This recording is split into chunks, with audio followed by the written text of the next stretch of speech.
Welcome to the Igniting the CEO Within podcast, where we interview successful high-level professionals to discover lessons they've learned throughout their career that can help ignite that CEO within you.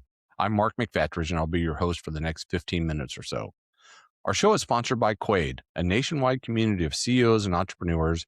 Quaid has developed Launchpad, which offers an opportunity for experienced executive coaches and strategic advisors to become licensed circle directors. After completing the Launchpad program, you'll lead your own peer advisory circles, helping other CEOs and entrepreneurs excel in their professional and personal lives while providing a community of accountability, challenge, and support. To learn more, go to quaidcircle.com. On our show today, we have Phil Brandt, President and CEO of AAIM Employers Association in St. Louis, Missouri. Phil, welcome. Thanks for joining me today. Yeah, thank you, Mark. Happy to be here. Well, I'm excited. Just looking at your background, I know this is going to be a great episode for us. So I'm going to jump right in. Phil, you work with all kinds of people in your career. You've seen all kinds of leaders. Some are excellent and some are maybe not so excellent. If you started to dial it down and to identify some separators of traits that might separate those really excellent leaders from those that could use some help, what would one of those things be? Yeah, it's a great question, and I've been blessed to have great leaders and maybe not so great leaders, and I've learned a lot from each. But if I had to boil it down, Mark, for me, I would boil it down to the leaders that seem to have a personal commitment to caring about the success of people while they care about the success and their fiduciary responsibility of the organization. Those are the leaders that I have found to be most inspirational to me, and those that I mirror or try to mirror the most, and tend to look to in times of challenge as well. If I go back and mentor with them even today, those are the ones I seem to call on more than the others. I like that. You know, that sounds really easy. Simple, right? So simple. Yeah. It's like, yeah, one of my favorite phrases is simply complicated. I wrote a book several years ago called Simply Complicated because it sounds so easy and it is so darn hard. It really Yeah. is. So why do we make it so hard?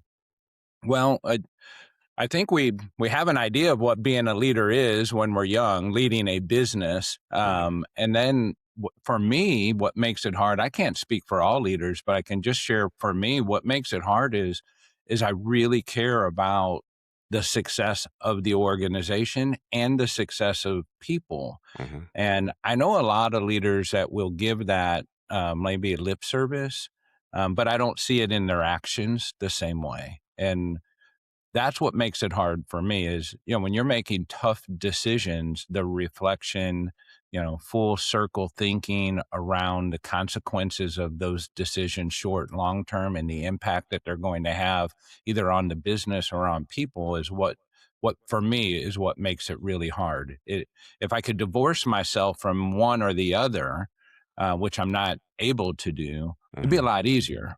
I can always make a great business decision and not care about the people. And I can always make a great decision for the people and not care about the business.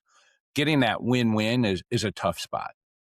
Yeah, you're right. I think one thing that ties into that too, and I've certainly seen it over the years, and probably not probably, I did it was, I put so much my own personal worth, I'm going to say, was tied into the success of the business or the role that I played.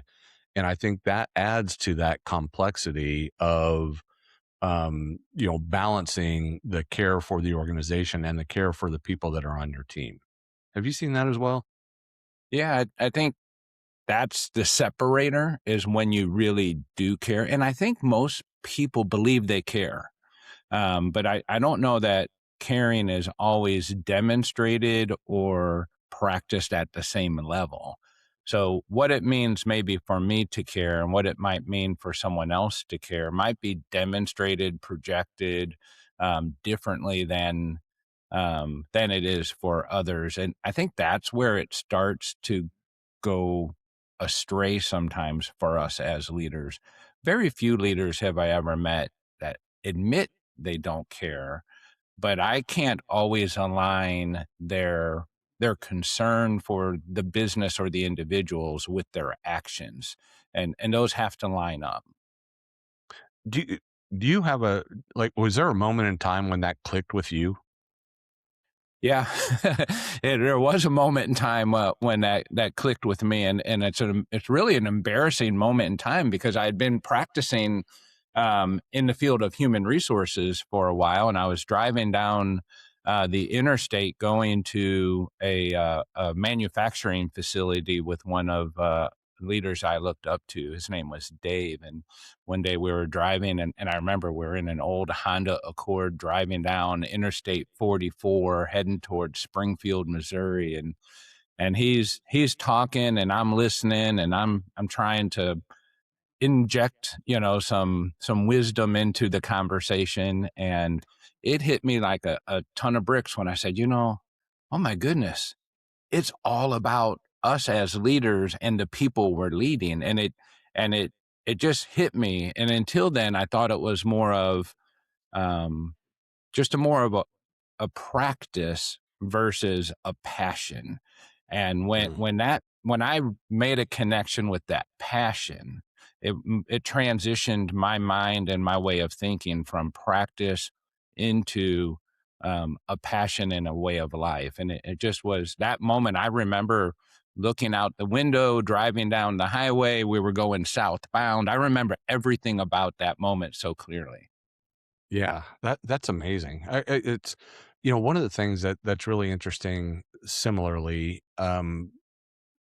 for a long time, I saw HR, human resources, as a transaction type piece of the organization, right? Mhm. Let's benefits, reviews, whatever, holidays, Hiring people, right? onboarding, exiting, for sure. Yeah. Very transactional. And my career was in banking. The majority of my career has been in banking. And I can't tell you the year, but probably would have been in like 2003 or four. I was with Union Planners Bank, and they hired a gentleman by the name of John Daniels and John to lead HR, and John was elevated to the executive leader team of Union Planners Bank, and John had a completely different view of HR and became very strategic, and that's when it clicked to me that it's all related, and you can't achieve corporate greatness without the greatness of your people. Right. Yeah, no, that's kind of the same recognition that I had at that time driving down the interstate. And I know that Dave must have turned and looked at me like, "What? You're just now putting those pieces together?" But that was my moment, and really at that point my career took a very different path. And I know while I had a title of HR, I never practiced it again like I did prior to that. It changed the way I moved within and around a business. Yeah, share more about that. So what did that look like? How did your attack of that role change, and how did you go about that, and how did you elevate it? Yeah, so right away, for me, it was a little bit like quality control in an organization, if you think about it. And there was a time in the '80s, when you would project the quality of your product or the quality of your organization, and today that's just table stakes. Like we Yeah. we expect you're going to provide a good quality product, and your product will, sustain to the value that we paid for. And I started looking at that time because I was practicing human resource management within large corporate America. And I looked at it as, hiring and onboarding and benefits and compliance was Hmm. just table stakes. You better just do that and do it well. And you don't Hmm. really get much credit for it. And you shouldn't. Hmm. It's hard work, and the people that are performing that work should get the credit. That's where their focus is. But as the leader, it's kind of expected that you're going to do those things well and mitigate risk and project the business forward. Then what I really started focusing on is how do I help other leaders really deliver and come to the recognition that we as leaders are leading the responsibilities of the organization through people, and that's where my focus came in. And what I started to zero in on, I didn't recognize it at the time, but it's where I've ended up, and really what motivated me. And I'm not trying to promote my book whatsoever in Yeah, this yeah, case. that's fine. I really um, led to a place where today I lead with a promise. So I will challenge any leader anytime. It helps me get into their mind and where they're at when I ask them. So if I said, Mark, you have a staff of people, you have a team that you lead, an organization that you lead, you're the top leader. What can every leader that works for you promise on your behalf that will never be broken? What is the promise that they are expected to deliver? And it's funny because leaders will say, well, for me, we pay competitively and we give competitive benefits. And we're going to, you know, have employee luncheons and those types of things. And I'm like, I don't know if I consider that really a promise. So Mhm. are you promising you're going to pay me better than everyone else? Or you promise me you're going to pay me the same as everyone else? And I start to, just unfold their promise a little bit to help them look at it, because most of the time we haven't asked ourselves that question. Mhm. And for me, what that promise has manifested into, and it's something that I try to live out through my leaders all the time, is that I hire every employee with a handshake, and I look them in the eyes and I say, I promise you that no one's going to respect you, invest in you, develop you further, and care for you more than AIM Employers Association will. Now, when I say those things, that's a promise from me as the CEO. And that's different than our values and our mission and those things that we put on the wall. This is straight from Phil Brandt as the CEO and what we're going to do. And Mhm. now my leaders have to live up to that promise. I'm Mhm. making the promise and you got to deliver it. And that challenges us often. That doesn't mean we don't make tough decisions. Sure. That doesn't mean you don't keep shaping the organization the way it needs to be shaped and pushing further towards the future. It just means when we do that, we're going to be respectful and we're going to be innovative and we're going to invest and we're going to develop our people. And when we do that, our people thrive and they want to work for us. And that is a really carefully scripted, purposely designed model to get people engaged. And it's really difficult today to get people engaged in work. But when they know we care, Mhm. then they care more. But That's they will huge. never care if we don't. That's huge, and honestly, I don't know that I've heard it phrased that way. The what promise, what is it? What promise can you make to your teammates that we can deliver every day? That's really powerful, Phil. It makes you reflect. And often people will answer it as people that aren't the executive, the top executive, will answer it with what they want it to be, Mhm. not what it is. And Mhm. here's the best part, Mark. Every organization has a promise. They're living a promise. Now, they may not be living it purposefully, Mhm. and they may not be living it by design, but their culture is their promise.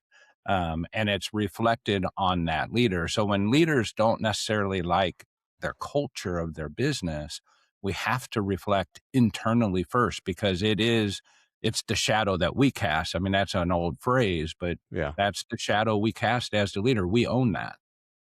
Yeah, the other cool thing about it is, like, every decision you make goes back to that promise.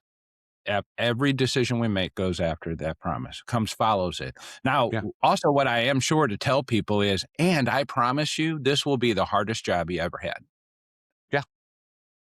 And Yeah. and that's part of the promise. It's like, I'm going to do these things better than any company will do it. And I have to challenge myself and my leaders to do that. But I also promise you this is going to be the hardest job you ever had. And my goal is for people to say, this is the best job I've ever had. Yep. And Yep. and I've people, never worked so they hard and respond to that. I've never worked Yeah. so hard and I've never enjoyed it more. Yeah, absolutely. So it's not a one-way street. We're going to work hard, Mhm. and we're going to perform well, and we're going to care for our people, and then we're going to care for our business and our customers, and so on. That's Yeah. so you just dropped the microphone. We're done. There's no more else we can go.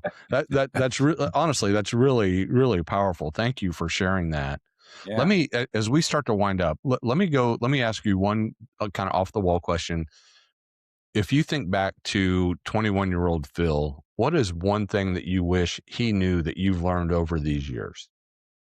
Oh my goodness. I would have been far more bold at 21. I don't know that I had good mentorship entering the business world.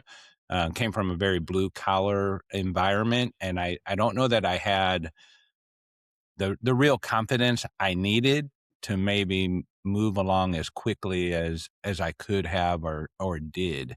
Mhm. So early on in the beginning, like when I was riding down the highway with Dave, quite honestly, there was a lot of faking it, because I, Yeah, I don't know that I believed it. And it wasn't really until that moment when I realized I really make a big difference and I affect a lot of people that that it came to light for me.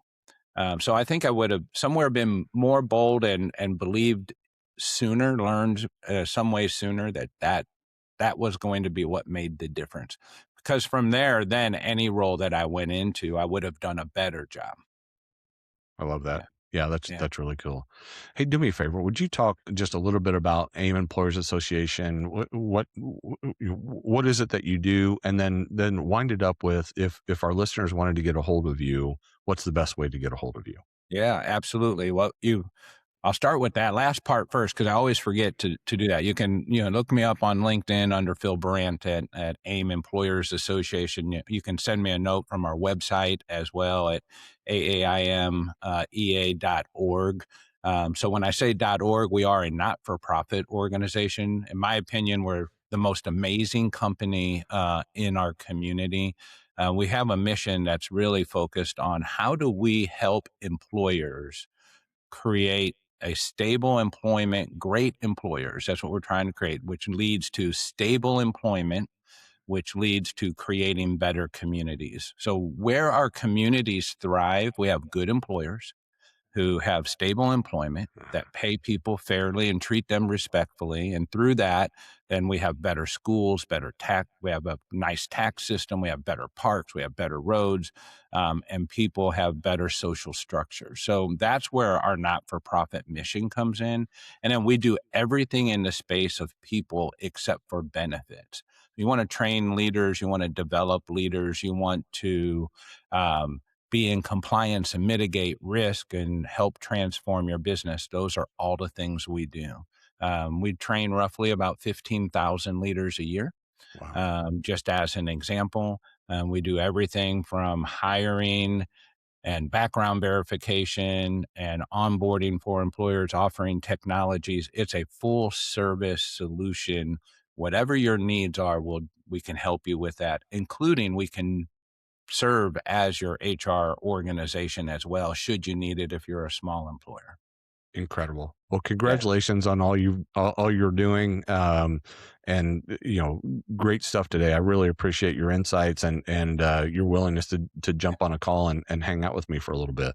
yeah. Appreciate it, Mark. Thank you very much. Enjoyed All it. all right, y'all. We've done it again. We found another amazing leader to share some wisdom and insights with us on your way to the CEO seat. As we wrap up, I wanted to remind you that Igniting the CEO Within is sponsored by Quaid, a nationwide community of CEOs and entrepreneurs. Quaid has created Launchpad, which provides an opportunity for experienced executive coaches and strategic advisors to become licensed circle directors and significantly impact the lives of CEOs and entrepreneurs. To find out more, visit quaidcircle.com.